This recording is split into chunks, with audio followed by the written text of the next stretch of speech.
अस्सलामुअलैकुम, टीम 10 की जानिब से बात कर रहा हूँ। आज का जो हमारा लेक्चर है वो कॉइन ग्लास के ऊपर है। कॉइन ग्लास जो ये एक वेबसाइट है, आपने सबसे पहले क्या करना है, अपने गूगल पे आके लिखना है coinglass.com। आपके पास ये वेबसाइट आ जाएगी। अब ये आपको हेल्प करेगी डेटा एनालिसिस के अंदर कि आप जब मार्केट का डेटा एनालाइज करते हैं तो उसमें आपको बहुत हेल्पफुल साबित होगी। ठीक है। अच्छा, इसमें आपने आके किन चीज़ों को देखना है और या आप इसमें आके किन चीज़ों को देखते हैं ये मैं आपको बताता हूँ। आपने क्या करना है, कॉइन ग्लास पे आए तो आपके पास यहाँ पे एक लिक्विडेशन का ऑप्शन हो रहा होगा। आप इस पे जैसे ही क्लिक करेंगे तो यहाँ पे आपके पास ये जो डेटा आ रहा है, ये आपके पास वो आ रहा है कि मार्केट के अंदर किस कॉइन के अंदर कितने पैसों की लिक्विडेशन हुई है। यानी लिक्विडेशन जो लोग फ्यूचर ट्रेडिंग करते हैं उसके अंदर जो लिक्विडेट हो जाते हैं उसका यहाँ पे डेटा आ रहा है। ठीक है। अब यहाँ पे मेरे पास 4 घंटे का डेटा आ रहा है जिसमें आ रहा है कि भाई यहाँ पे BTC के अंदर 9.5 मिलियन की लिक्विडेशन हुई है पिछले 4 घंटे में। इथेरियम में अगर हम यहाँ पे देखें OP में, तो OP के अंदर यहाँ पे 653K की लिक्विडेशन हुई है। इथेरियम की अगर हम देखें तो 4 घंटे में 9.72 मिलियन की लिक्विडेशन हुई है। तो ये आपको बताएगी कि भाई 4 घंटे के अंदर मार्केट के अंदर इन कॉइन्स में इतने पैसों की लिक्विडेशन हुई है। अब यहाँ पे अगर मैं टोटल देखना चाहूँ तो यहाँ पे आ रहा है मेरे पास 1 आवर में 9.35 मिलियन की लिक्विडेशन हुई है 4 घंटे में। ऑल ये सब की बात हो रही है यहाँ पे 34.83 मिलियन की लिक्विडेशन हुई है 12 घंटे में 185 की, और 24 घंटे में 226 मिलियन की लिक्विडेशन हुई है क्रिप्टो की मार्केट में। जो लोग फ्यूचर ट्रेडिंग करते हैं यानी वो लिक्विडेट हुए हैं। ठीक है ना, यहाँ पे ये आ रही है। और यहाँ अगर आप थोड़ा सा नीचे करेंगे तो यहाँ पे आपके पास उन कॉइन्स का आ रहा हुआ है किस कॉइन में कितने पैसों की लिक्विडेशन हुई है। यहाँ पे आपके पास टाइम फ्रेम आ रहा है, तो यहाँ पे आप कोई भी टाइम फ्रेम सेलेक्ट कर सकते हैं। जैसे यहाँ मैं 1 आवर करता हूँ तो यहाँ पे मेरे पास आ जाएगा 1 आवर में BTC में 4.97 मिलियन की लिक्विडेशन हुई है। ठीक है। इथेरियम में 2.13 मिलियन की लिक्विडेशन हुई है। तो यहाँ पे आप 12 घंटे में देखना चाहें तो 12 घंटे में BTC में 85.1 मिलियन की लिक्विडेशन हुई है। अगर इसे आप 24 आवर कर देंगे तो यहाँ आपके पास 24 आवर का डेटा आ जाएगा कि भाई 104.97 मिलियन की लिक्विडेशन हुई है पिछले 24 घंटे के अंदर। ठीक है। तो इससे ही आपको हेल्पफुल ये चीज साबित होगी कि भाई मार्केट के अंदर लिक्विडेशंस ये हुई हैं और किस कॉइन में कितनी लिक्विडेशन हुई है वो भी आप देख सकते हैं। तो यहाँ पे आपने देखना है, फॉर एग्जांपल यहाँ से जैसे आपने देख लिया भाई मार्केट में इतने इतने टाइम फ्रेम में इतने इतने पैसों की लिक्विडेशन हुई है। अब आपने फॉर एग्जांपल सोचा कि भाई मैं बिटकॉइन कैश की लिक्विडेशन देखना चाह रहा हूँ कि उसके हालात क्या चल रहे हैं, उसमें लोग कितने पैसों में लिक्विडेट हुए हैं।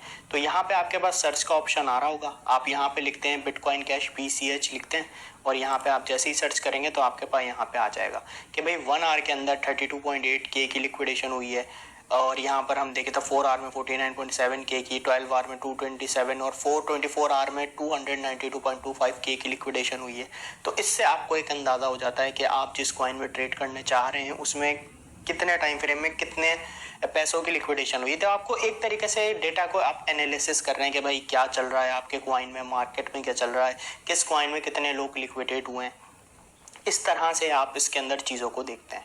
अच्छा, उसके बाद एक अच्छी चीज़ है यहाँ पे लॉन्ग वर्सेस शॉर्ट्स। ठीक है ना, ये मैं आपको इसका कॉन्सेप्ट बताता हूँ। लॉन्ग वर्सेस शॉर्ट आपने यहाँ जैसे ही आप टच करेंगे आपके पास टैब खुलेगा जिसमें आपके पास लॉन्ग वर्सेस शॉर्ट का एक यहाँ पे आ रहा होगा लिखा हुआ। आप इसे जैसे ही क्लिक करेंगे आपके पास इस तरह से आ रहा होगा।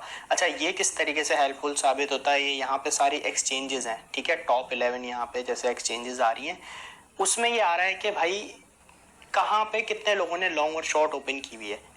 अब यहाँ पे मेरे पास सिंबल आ रहा है BTC का अभी फिलहाल। ठीक है, हम BTC को देख रहे हैं और यहाँ पे मेरे पास 5 मिनट टाइम फ्रेम सेलेक्ट हुआ हुआ है। यहाँ पे मेरे पास आ रहा है भाई बाइनेंस के ऊपर 56.52% लॉन्ग खुली है पिछली 5 मिनट के अंदर और 43.48% शॉर्ट खुली हुई है। यानी अगर हम लॉन्ग को देखें तो बाइनेंस में लॉन्ग ज़्यादा खुली हुई है। और अगर हम यहाँ पे देखें बिटमैक्स पे, वहाँ पे 90% लॉन्ग पोजीशन ओपन हुई है पिछले 5 मिनट में। अगर हम इसे यहाँ पे 1 आवर टाइम सेलेक्ट करें तो यहाँ पे हमारे पास 1 आवर में आ जाएगा कि भाई लॉन्ग ज़्यादा है कि शॉर्ट ज़्यादा है।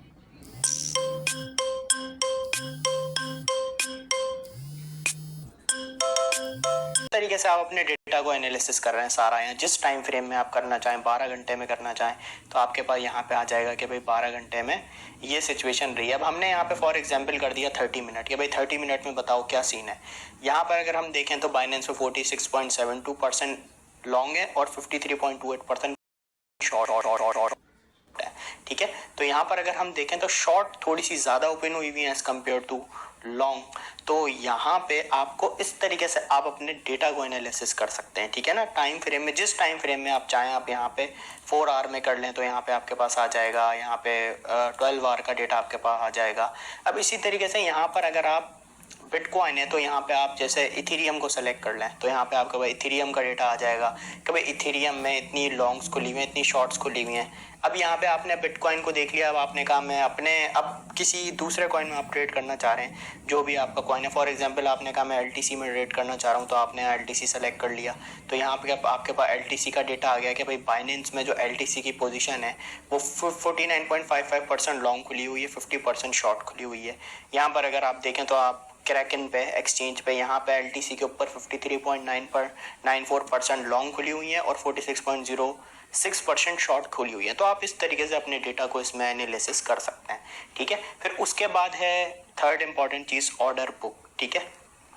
बहुत लोगों से आप लोगों ने सुना होगा ऑर्डर बुक के बारे में, तो इसका मैं आपको कॉन्सेप्ट बताता हूँ। सिंपली क्या है, आपने क्या करना है, ऑर्डर बुक के अंदर आना है, यहाँ पे यूएसडीटी या आपने बीटीसी यूएसडीटी के पेयर में आ जाना है, ठीक है ना।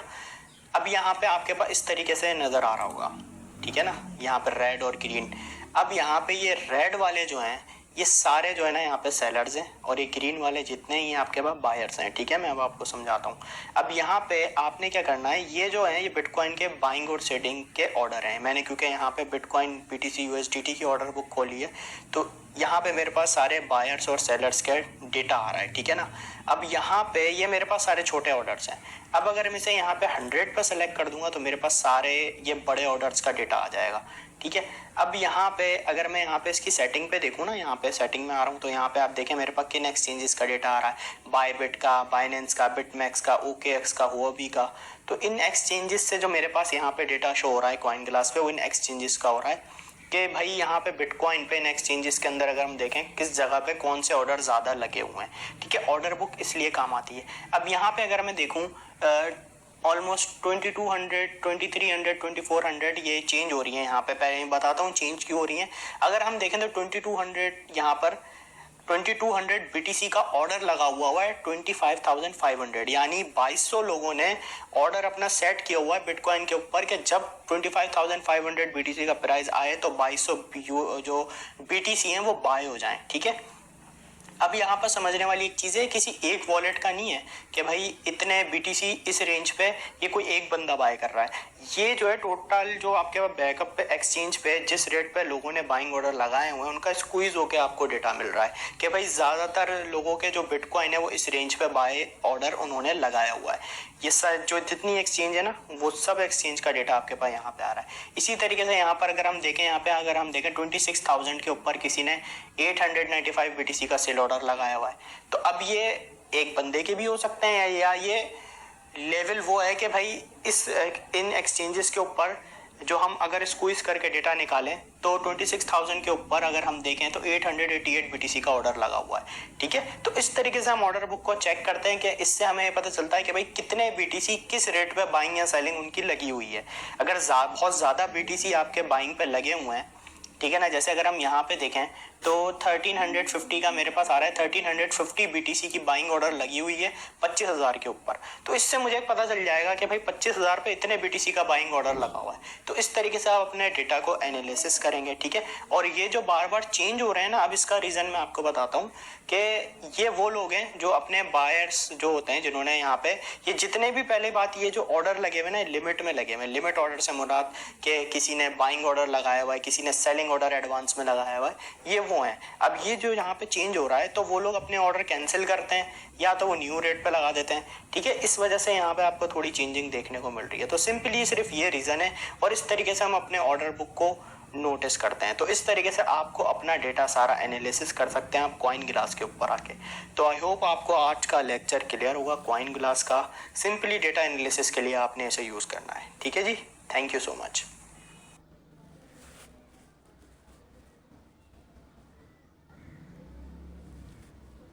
अस्सलाम वालेकुम, टीम वकार की तरफ से 10 बजे वाले सेशन में। तो आज मैं इंशाल्लाह आप लोगों को बताऊंगा कि ऑर्डर बुक क्या होती है और इसको कैसे यूज़ किया जाता है। फिर आपको कुछ वो भी बताऊंगा कि आप लोग लॉन्ग्स एंड शॉर्ट्स को कहाँ से जाके देख सकते हैं कि मार्केट में इस वक्त कितने लॉन्ग कितने शॉर्ट चल रहे हैं। तो ये आपको ट्रेडिंग के अंदर ये एक तरीका है, जब भी आप मार्केट रिसर्च कर रहे हो, मार्केट को एनालाइज कर रहे हो, तो ये जो तरीका है इसको भी आप अपनी मार्केट रिसर्च के अंदर ऐड कर सकते हैं। तो सबसे पहले आपको बताता हूँ ऑर्डर बुक क्या होती है। ऑर्डर बुक ये होती है कि किसी भी स्पेसिफिक कॉइन में आप ट्रेड करने जा रहे हैं, जैसे कि मान के चलते हैं चेन लिंक, ठीक है, यहाँ पे मैं लिखता हूँ लिंक यूएसडीटी।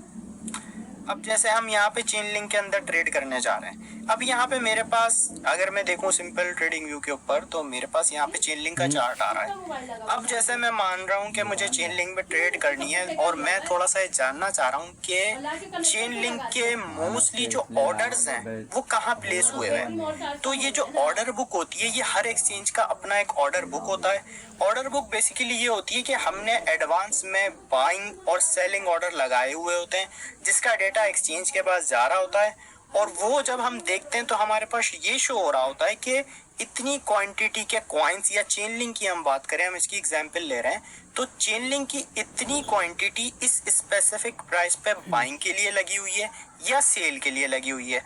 उससे हमें ये एक आइडिया मिल जाता है कि मेजॉरिटी जो है चेन लिंक की क्वांटिटी वो किस स्पेसिफिक प्राइस पे जाके बाय हो रही है या सेल हो रही है। ये हम ऑर्डर बुक के थ्रू देख सकते हैं, और ये हर एक्सचेंज का डिफरेंट होता है, तो आप हर एक्सचेंज का भी देख सकते हैं, या आप कॉइन ग्लास के ऊपर भी जाके, कॉइन ग्लास के ऊपर आपको 3-4 एक्सचेंजेस के ऑप्शन एक साथ ही मिल जाते हैं, नहीं तो आप वैसे सिंपली गूगल पे जाके भी किसी स्पेसिफिक कॉइन का देख सकते हैं। मैं आपको दोनों का एग्जांपल दे देता हूँ। सबसे पहले यहाँ पे हम आए, अब जैसे कि यहाँ पे मैं लिखता हूँ लिंक यूएसडीटी, ठीक है, ऑर्डर बुक, ठीक है। अब यहाँ पे मेरे पास एक्सचेंजेस आ जाएंगे डिफरेंट, जैसे बाइनेंस और बिटगेट, बहुत सारे एक्सचेंजेस, कूकॉइन, ठीक है, और डिफरेंट टाइप के एक्सचेंज आ जाएंगे। जैसे यहाँ पे मैं फर्स्ट पे आता हूँ भाई, जैसे मैं इस एक्सचेंज पे आता हूँ बाइनेंस के ऊपर। अब यहाँ पे ऑर्डर बुक मेरे पास यहाँ पे आ रही है। अब ऑर्डर बुक बेसिकली मुझे क्या बता रही है, यहाँ पर